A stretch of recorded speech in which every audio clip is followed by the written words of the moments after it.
excited to welcome Christina, Nicole, and Sanjeev. Christina and Nicole founded Golden Heart Wellness, which gives people the tools to take their power back when it comes to their health. They use epigenetic hair testing to explore the bigger picture of symptoms and dig deeper into other lifestyle factors that may be intertwined to create a healing plan of action.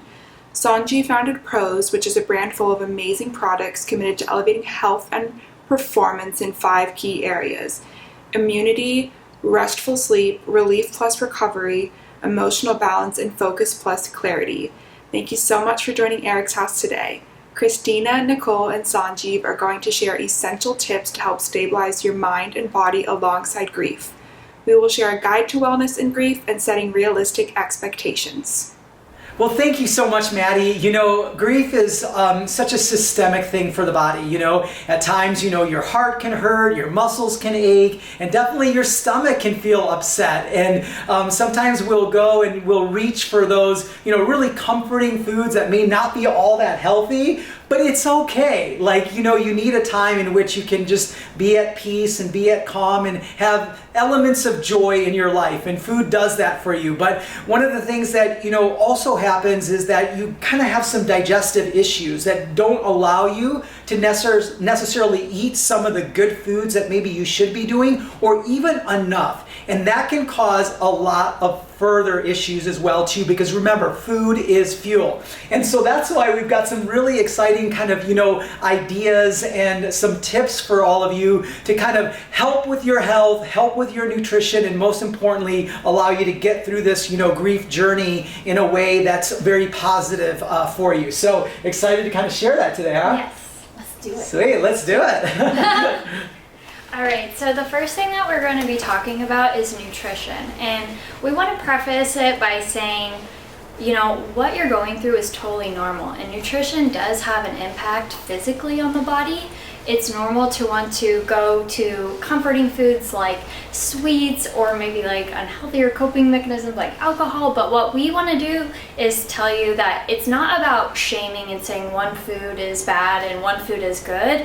We want to set you up to feel your best during this time. To make meals, it would be soups. Soups are really great and easy to pack in. You can pack in lentils, you can pack in vegetables, you can pack in protein, and that's going to really help nourish the gut. And not only that, it's a warm food, so warming foods in itself are very comforting. Another good way to pack in a lot of nutrients, and that is an easy meal, are stir fries. So once again, it's very easy to mix and match different vegetables. You can do gluten-free whole grains and pack in a lot of fiber. We know during this time, it could be very easy to just forget to drink water. And so a good tip is to get a large water bottle like this. It's 40 ounces. And that way you can know and set an easy goal for yourself to just get through 2 of these a day. And that way you're not trying to keep track of a bunch of little water bottles that you've gone through throughout the day. Another good thing is to make sure that you are adding in the electrolytes, because that's what helps hydrate the cell and remove toxins from the body, which will help improve your energy and improve sleep. So next we're going to talk about how grief can show up in the body different ways and how you can help navigate that. So one thing that might happen is you may lose your appetite. And so what I want to say about that is I know it's hard to make yourself eat, but what you need to know is if you ignore your hunger cues, it's going to start telling you in different ways that it's hungry. And so that might show up with disturbed sleep. It might show up as even more intense mood issues. So it's going to let you know one way or another. And so it's so important to really just push yourself to get in nutrient dense meals, even if they're small. And so one way that you can help yourself if you don't have much of an appetite is by working up an appetite. So getting out and moving, even if it's for 20 minutes a day, and it doesn't have to be intense. It could be a simple nice little walk, which in itself helps with your mental health. But just getting your body moving is going to start working up that appetite, so it makes you a little hungry and makes you want to eat. Another good tip that helps is setting timers, because sometimes your mind is just occupied and so you can literally forget to eat. So you could utilize your phone, set reminders throughout the day, and maybe set goals to get in a certain amount of calories in each time that you're eating. But going back to the nutrition, make sure that even if it's small, make sure that they are nutrient dense, because that's really going to support your gut and in return support your mind. Another thing is sometimes eating can feel like a chore, so sometimes drinking your nutrients could be an easier option for you. Smoothies are a great way to pack in all that you need, the fiber, the antioxidants, the vitamins, the minerals, the protein. You could pack it all into one little drink, and that's much easier to just sip on than having to eat a huge meal. So that's a great option too. And I am very good at the second one because I am an emotional eater. So here I am, friends. So this one's really close to my heart because as I shared in the last year, my mom was an alcoholic and she took her life, and I learned very young that food was soothing for me. And so I am an overeater. And so really I have to, when I get into that, and I still kind of do it, I'm like, food makes me feel good. I just put healthier stuff that I don't really want to grab now. Like so I don't even have it in my house. But the part of it is that we have to remember who we are. I'm going to try not to cry. We have to remember that food is not going to soothe our soul. It's not. We have to soothe our soul. And, we have to have the best relationship with ourselves. So, what helps me and what could help you is that I have to remember who I am. You have to remember who you are, because you have to love yourself. You have to nourish yourself. And really, it's easier said than done. I mean, I don't know if I shared last year, but, when I had a woman tell me, she was actually, my naturopath said to me, you need to learn to love yourself. I would have rather have been stabbed in the eye. And that's the honest to God truth. And I know that sounds abrupt, but it's the truth. So I'm trying to relate to you of you're like, love yourself.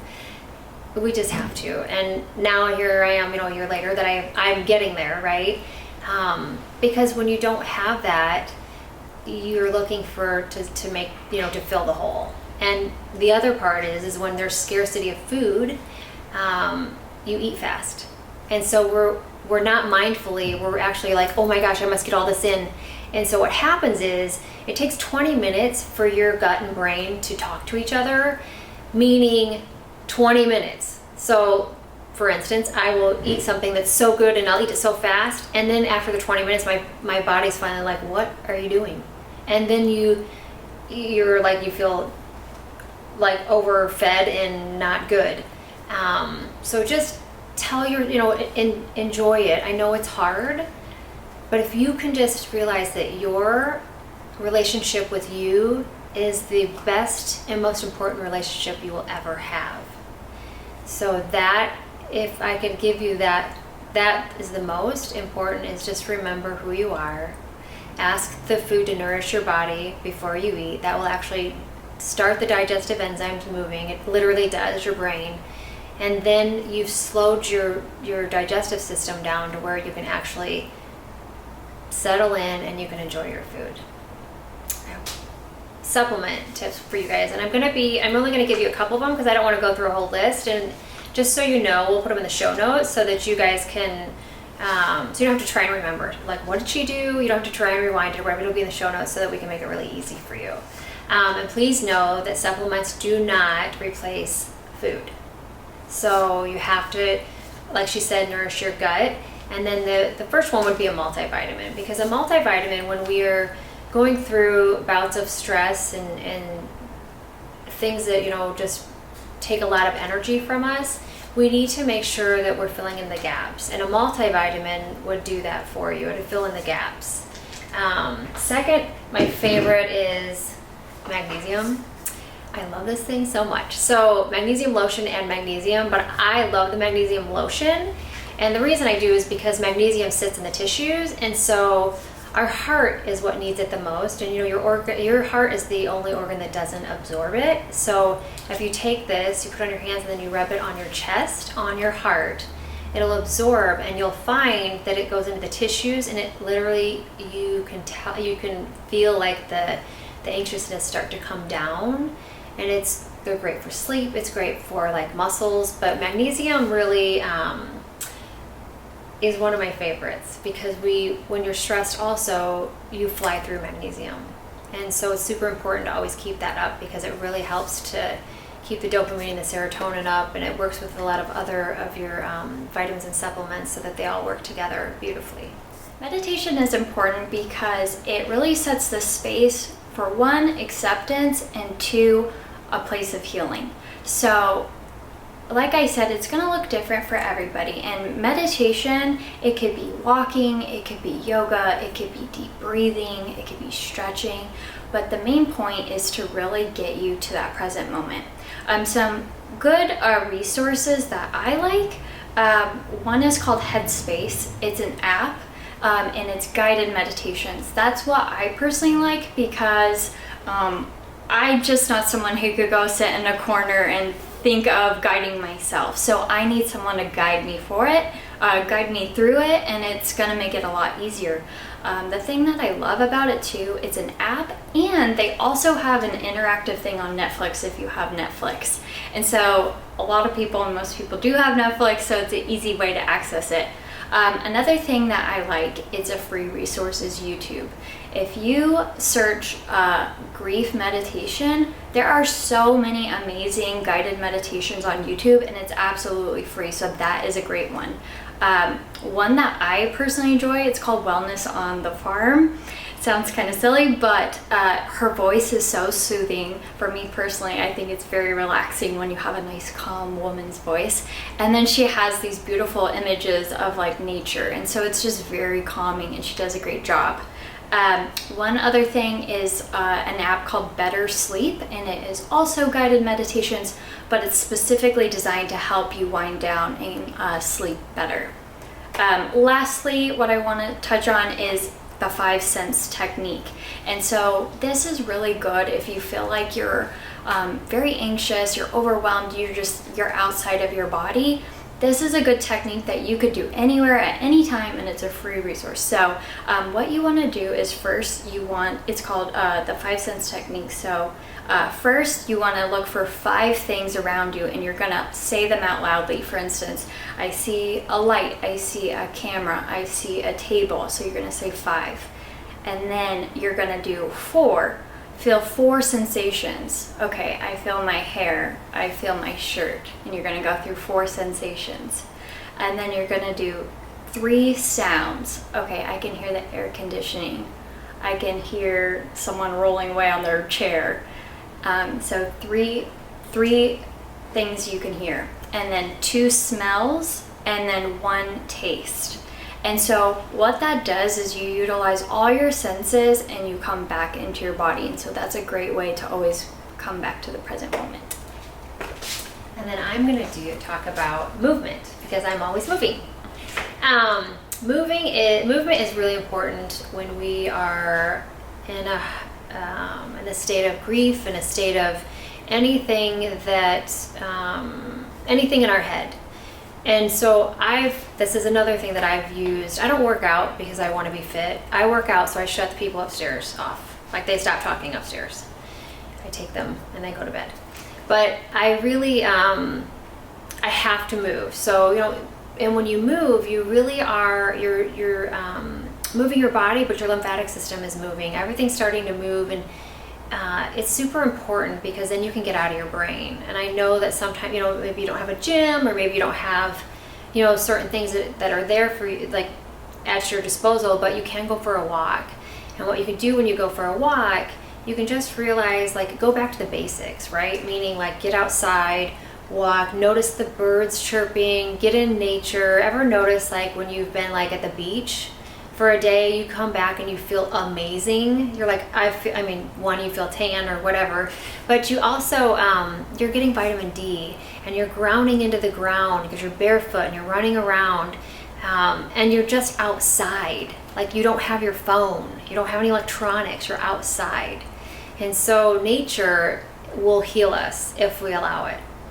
And then, you can, You can turn on, I mean, we used to, like, just to get my wiggles out, I would just turn on YouTube, like a dance jam or whatever, and you just dance it out. The nice thing about dancing it out is you activate your left and your right brain. So when you're activating your left and your right brain, that is basically turning everything on so they can talk to each other, so that then we get all of the, and when you move, you're working the trauma out.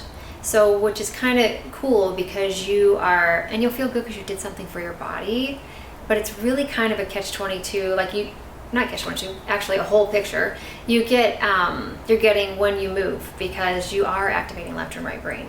And if you can do that, I'm not saying you have to go dance or whatever, but even if you can lift your leg up, one leg, and then balance on the other leg, you're activating your right and your left brain, which is super important for trauma.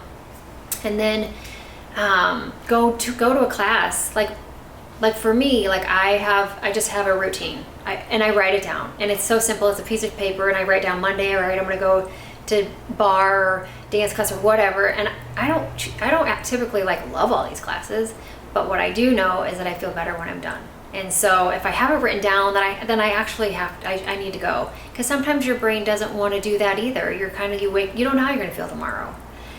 But if you write it down, you can just follow the instructions. I think that you're running from your trauma or your pain, but you're actually running from your healing. And that's the truth.